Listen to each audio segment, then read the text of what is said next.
Movie posters are, by and large, a good thing. They look nice in cinemas, they make buses look less awful most of the time, and it's always nice to see The Rock's face. Look, there he is, I feel better. But sometimes the designers forget the casual moviegoer hasn't already seen the movie they're supposed to be advertising. Sometimes these movie posters completely forecast the plot to an utterly depressing degree. I'm Plumpy from Whatculture.com, and here are 10 stupid film posters that totally spoiled the movie. Number 10, Free Willy. Well, there goes Willy, I guess. Free Willy, which was every schoolboy's favourite film that they'd never seen but liked talking about because of the word Willy.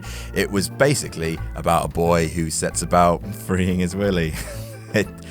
Oh, never gets old. But no, let's get serious. A 12-year-old street kid, a 3-ton killer whale, a friendship you could never imagine. The entire premise of the film is, can a kid somehow liberate this huge animal in captivity? A question that's pretty succinctly answered by the poster, which demonstrates exactly how Willy gets free. Well then, that'll save you some cash. Number 9, Lone Survivor. The poster doesn't help, but neither does the name of the movie. Lone Survivor is about a team, I'll say that again, a team of Marines who are set upon by Taliban fighters in Afghanistan. As the film title handily points out, this team's going to be whittled down to just one man. Now, the movie's an adaptation of a book with the same name, which itself is based on true events, so you know what? That's understandable. It's spoilerific, but you know there's still a tension in not knowing which of the 4 men will be the— oh, they put Mark Wahlberg's giant face on the poster, followed by the sole name credit. Well, fair enough then. Number 8, Phone Booth. Who could possibly be haunting poor Colin Farrell as he stands trapped in a phone booth? It's Kiefer Sutherland, who's been photoshopped to look even more suspicious. Peekaboo. Peekaboo Kiefer.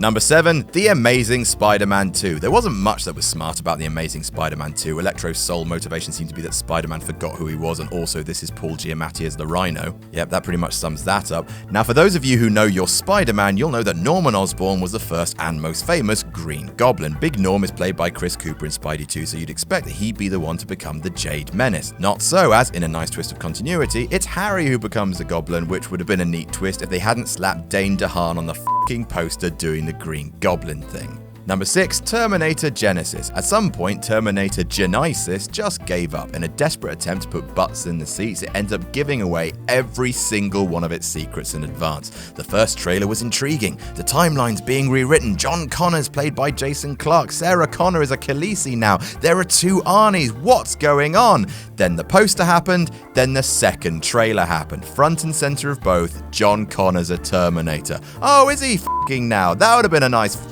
twist, wouldn't it, you motherfuckers? Number 5, Quarantine. Found footage horror movie Quarantine, or REC if you're feeling arty and or Spanish, is a pretty neat movie about a bunch of normal folk trapped in an apartment building during a contagion. It's good if you can keep your lunch down during the relentless shaky cam. Oh god, please stop.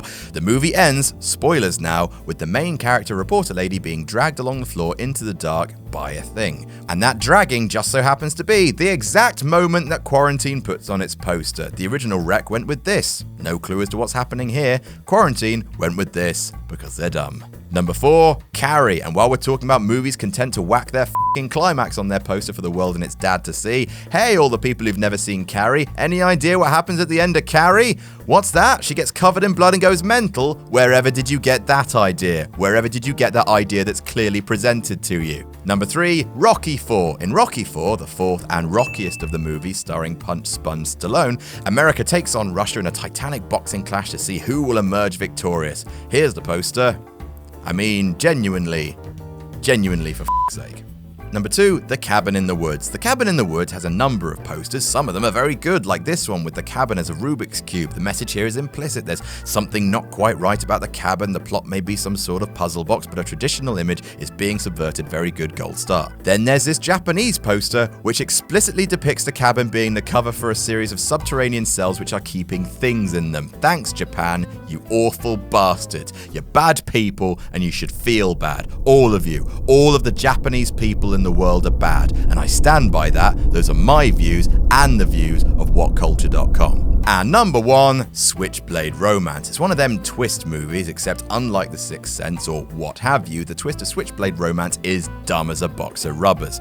The lead character, spoilers, turns out to be the killer that she's been hiding from the whole movie, which when you unpick it means that the protagonist at some point managed to take part in a car chase where somehow she's driving both cars. It's nonsense. However, that doesn't mean that the poster should be giving that away, right? So it's a shame that slap bang on the poster is the main character with a weapon doing what can only be described as evil face. Look at that mug, it's all brooding and mean.